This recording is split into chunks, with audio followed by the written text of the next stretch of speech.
Hi, I'm Mike Gibson again. Welcome to SKY ACC 2008, and I'm joined today by Martin Umberdoben. Perfectly pronounced. Thank you. Thank you. Well, your work is really exciting. I mean, the idea is that with a balloon coated with an anti-proliferative agent, we might be effective in treating in-stent restenosis. Tell us a little bit about the design of the study and what you found. Well, first of all, the design of the study is relatively simple, and before going into details, I would like to emphasize that's a pilot study. It's a relatively small number of patients to give us a first shot on the idea whether it would work or not.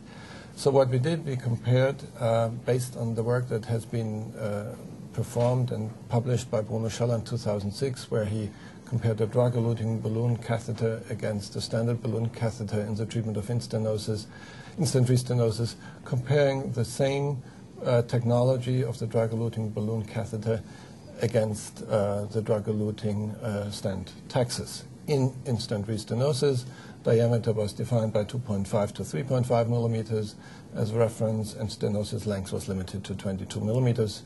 The primary endpoint is late lumen loss after 6 months, and MACE rates were shared with the public at the TCT in 2007. And at this meeting, we will discuss the 1-year MACE, and the 3-year MACE will come out 2 years from now.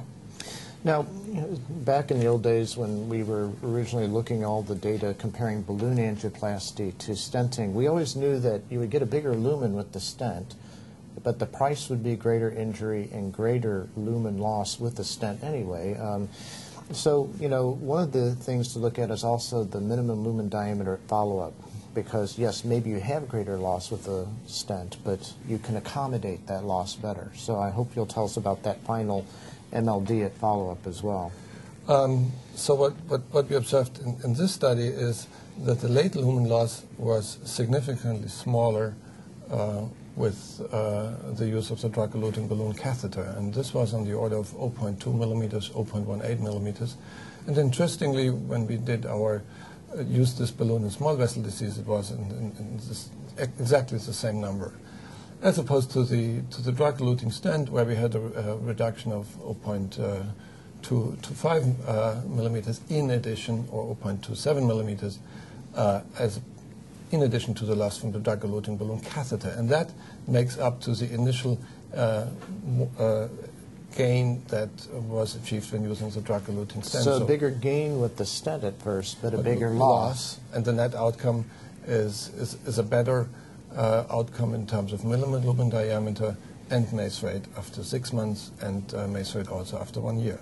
So it's quite consistent, and when we relate it to the paper that was published by Pocock and co-workers in the JACC, that's absolutely fine, using late lumen loss as a primary variable in terms of predicting target lesion revascularization. How about stent thrombosis? Any difference? I know it's a small study, but any insights into that? We haven't seen any stent thrombosis yet, and if we would combine the work that has been published by Scheller and this work, it matches up to more than 250 years now.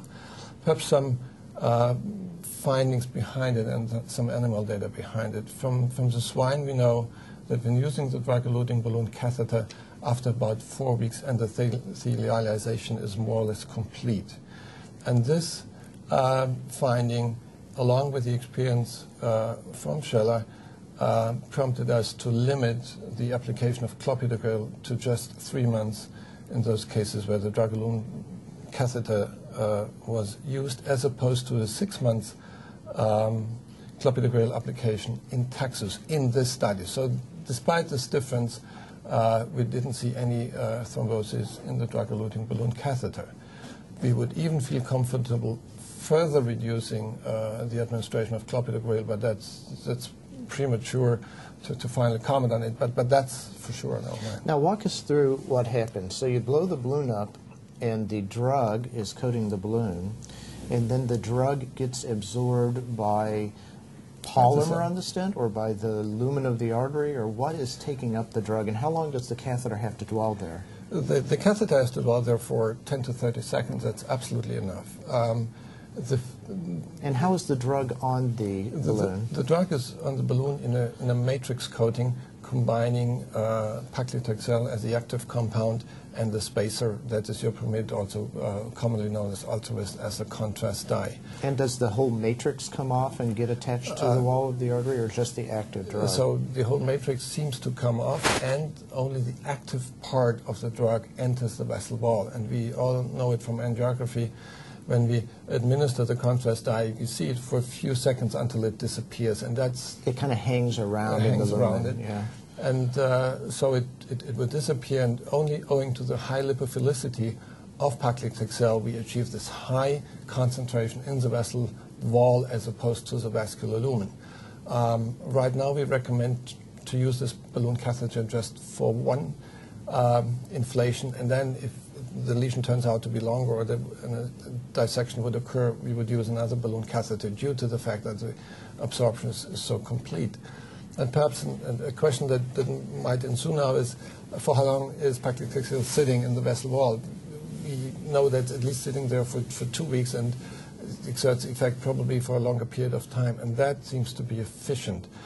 And compared to the drug-eluting stent, where paclitaxel probably is only absorbed for about 10% for the first 30 days, we achieve a much higher dose application within a shorter period of time, and that is probably some of the solution to the at first counterintuitive idea that a short-term application of an anti-proliferative drug apparently is more effective than a long-term application of basically the same amount. Now, what if you delivered the drug using some of the newer balloons that kind of squirt the drug, into the wall, things like the Clearway balloon, where you get deeper penetration of drug into the wall? Would that help? The question is, how deep of a penetration do we really need? And apparently the amount of the depth of penetration we achieve is sufficient. And you get that depth because you're blowing the balloon up and creating fissures and dissection planes. Maybe. Or what pressure do you blow this balloon up at? Like we would do with an ordinary balloon catheter, so around 10, 12, 14 bars, that is sufficient.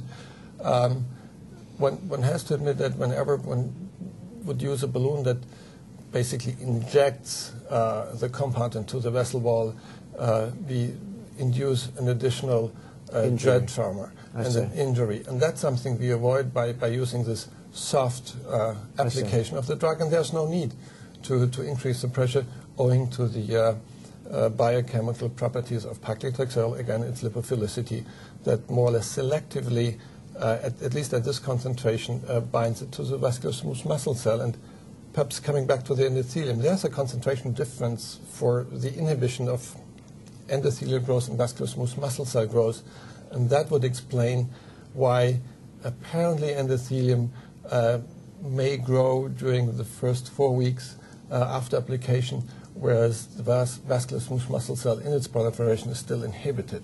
And this would have long-term ramifications on cirrhosis. Would this do anything in native arteries? Are you planning on testing it? We were testing it in small vessel coronary artery disease, and as mentioned before, have the same amount of late lumen loss. It was a one-arm study. Again, just for a first idea, would it work? It does, and based on the findings of the PACOCAT studies and the two I just referred to as the PEPCAT studies, there's a huge program now being active in randomized studies and also a few one-arm studies to address the efficacy of these principles in native coronary arteries as well. Also, high-risk patients, for example, diabetics. Exciting. Martin, thank you. This has been really, really interesting. Thank you very much, Thank you. And thanks to all of you for joining us today here at SCAI ACC 2008.